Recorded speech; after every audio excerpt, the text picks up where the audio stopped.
Jacques Nézy, il est politologue à l'Université des Antilles et éditorialiste sur Fréquence Paris Pluriel, une radio libre diffusée en Haïti. Bonsoir, merci beaucoup d'être avec nous. Finalement, ce rapport de la Cour supérieure des comptes a-t-il mis le feu aux poudres? Oui, ce rapport s'ajoute à une situation déjà conflictuelle, marquée par une dégradation de la situation économique où les finances publiques sont au rouge, puisque déjà au mois de septembre, on enregistre un déficit public de 20 milliards de gourdes.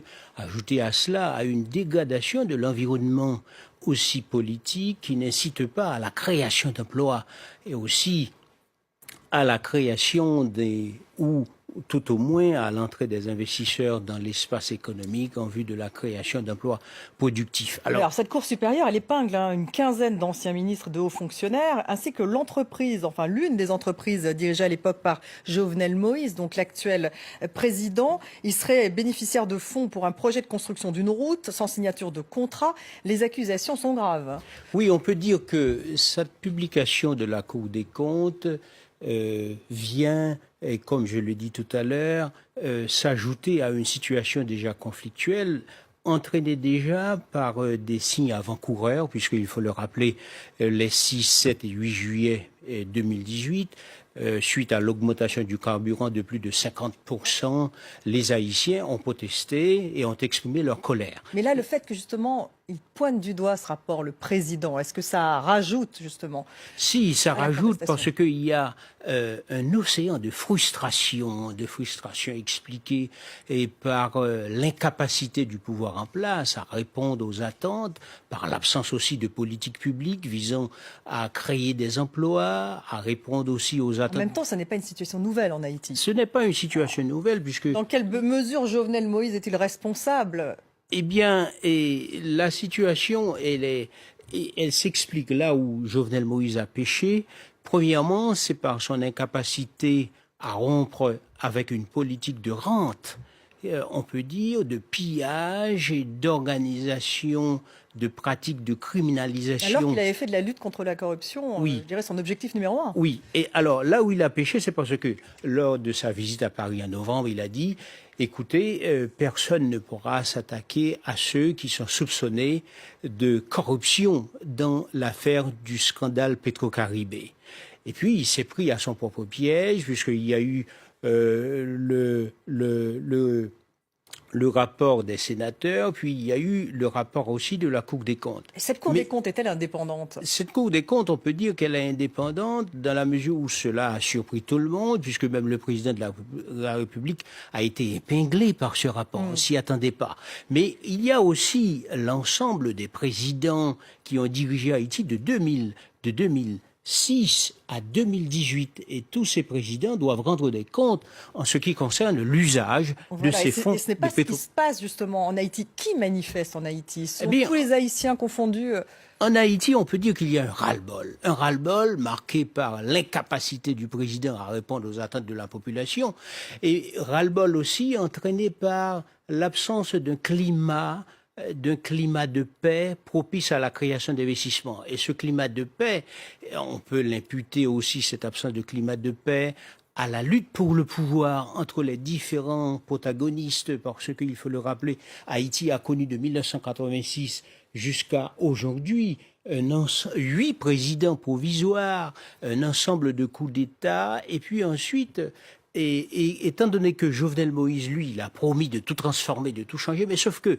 Justement, est-ce qu'il n'a pas incarné un espoir quand il est sa arrivé? difficulté, c'est que sa campagne électorale a été financée par un ensemble de tenants de l'oligarchie, c'est-à-dire eux qui sont bénéficiaires des rentes. Et puis aussi, il faut le rappeler, en Haïti, ce que je pourrais appeler, il y a les rentiers de la démocratie électorale, c'est-à-dire les parlementaires, les députés, les sénateurs, eux aussi, qui partagent entre eux le gâté national, et il ne reste pas grand-chose pour l'investissement. Rien ne change en Haïti, c'est ce que vous êtes Pour le moment, on peut dire que rien ne change, alors que Jovenel Moïse, il a fait sa campagne entraînant, malgré son déficit de légitimité de 500 000 voix sur un corps électoral de 4 millions d'électeurs, mais il a essayé de donner l'espoir à ces gens. Or, il se retrouve démuni de tout moyen de réaliser l'ensemble de ses promesses. 18 détenus de la prison d'Aquin se sont évadés. Qu'a-t-il pu se passer à la prison d'Aquin? À mon avis, qu'il y a eu sans doute une négligence, un laxisme, mais cela ne veut pas dire que c'est un pays qui échappe au contrôle des autorités nationales. La prison d'Aquin, certes, c'est peut-être un signe qu'il y a quelque chose, parce qu'il faut le rappeler qu'il y a une police nationale qui est mise à contribution depuis plus de 7 jours. Il y a des manifestations dans le pays depuis une semaine, qu'il y a aussi une sorte de lassitude de la part de la police nationale. Sans doute qu'il y a un laxisme. Cela ne veut pas dire qu'on est près du chaos total. On n'est pas près du chaos total aujourd'hui. Je le crois pas parce Lorsqu'on regarde les images, ça fait quand même presque une semaine. Hein. C'est vrai, une semaine, il y a une contestation généralisée dans le pays, mais on peut espérer qu'il y a une porte de sortie, un compromis entre les différents protagonistes, les acteurs. C'est vrai qu'il y a l'opposition composée d'acteurs durs qui ne souhaitent pas le dialogue. Il y a aussi une partie de modérés qui souhaitent quand même avoir un compromis. Alors reste à savoir, est-ce que le président de la République est dans la capacité de donner espoir, d'être crédible? Alors justement, pour l'instant, on ne l'a pas entendu. Ça fait 6 jours que durent ces manifestations. Ces prisonniers donc, qui ont fui même la prison, on n'a toujours pas entendu le président On a Moïse. l'impression que son discours n'est plus audible, qu'il a laissé passer. Non, on ne l'entend même pas. On l'entend même pas. Pourquoi est-il silencieux? Eh bien, on peut dire que c'est un déficit de crédibilité. Il a misé sur son Premier ministre, un ancien rival, Jean-Henri Séan. Lui aussi, il a promis un dialogue, mais sauf que le président de la République s'est pris à son propre piège, alors qu'il avait annoncé ce dialogue national. Il a tout fait pour le saper par ailleurs. Donc il est responsable. Il est responsable quelque part. On a l'impression que, pour autant, si on essaie d'être optimiste, il y a quand même une porte de sortie. Alors laquelle? Ce serait un compromis entre les différents acteurs, qu'ils s'assoient. Mais en général, la classe politique en haïtienne, elle fait preuve en général de réticence à tout exercice de compromis. Il pourrait démissionner, président Moïse? Bon, on annonce que sa démission est mise sur la table, mais lui, il résiste et qu'on n'a pas encore l'impression qu'il veut céder et que ses troupes aussi pensent que ce serait bien d'engager un dialogue. Ce serait sans doute la dernière carte, mais les manifestants qui sont sur les barricades, est-ce qu'ils sont prêts à entendre ce dernier appel de dialogue de la part du président de la République?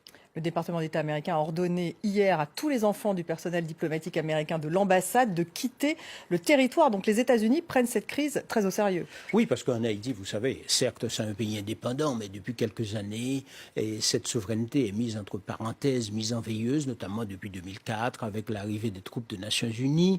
Et puis il y a le Corps Group, c'est une sorte de structure qui prend en charge la gestion politique du pays.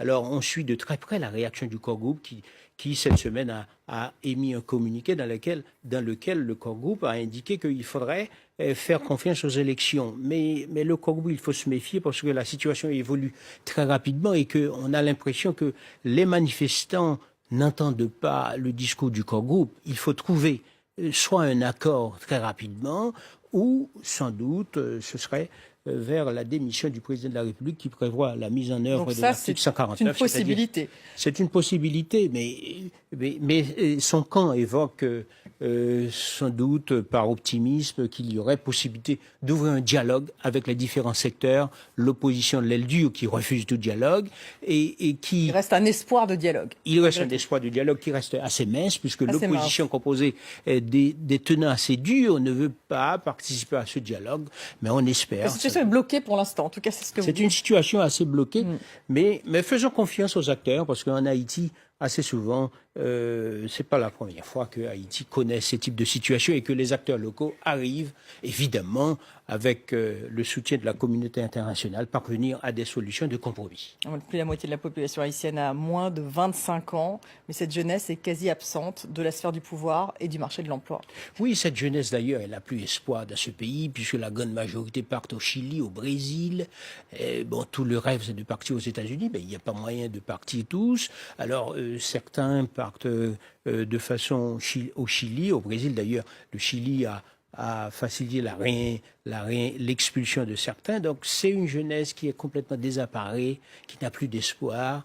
Et alors certains d'entre eux qui se regroupent par exemple dans cette action collective de Petro Challenger, c'est-à-dire revendiquent, exige de rendre compte sur l'usage des 4 milliards de dollars dans le cadre du fonds de Petro-Caribé, geste de Venezuela à l'égard d'Haïti. Donc, il faudrait que la lumière soit faite sur cette affaire. Sur cette affaire, il y a une partie de cette jeunesse qui dit, bon, nous, on ne part pas et on souhaite s'engager pour qu'il y ait lumière sur le scandale de Petro-Caribé. Et sans doute, ils pensent que ce serait peut-être la dernière bouée de sauvetage. C'est à Jovenel Moïse, en tout cas, de le dire. Merci beaucoup, Jacques Nézy, d'avoir été avec nous, politologue à l'Université des Antilles, également éditorialiste sur Fréquence Paris Pluriel. Merci à vous de nous avoir suivis. Restez avec nous, on se retrouve dans 5 petites minutes.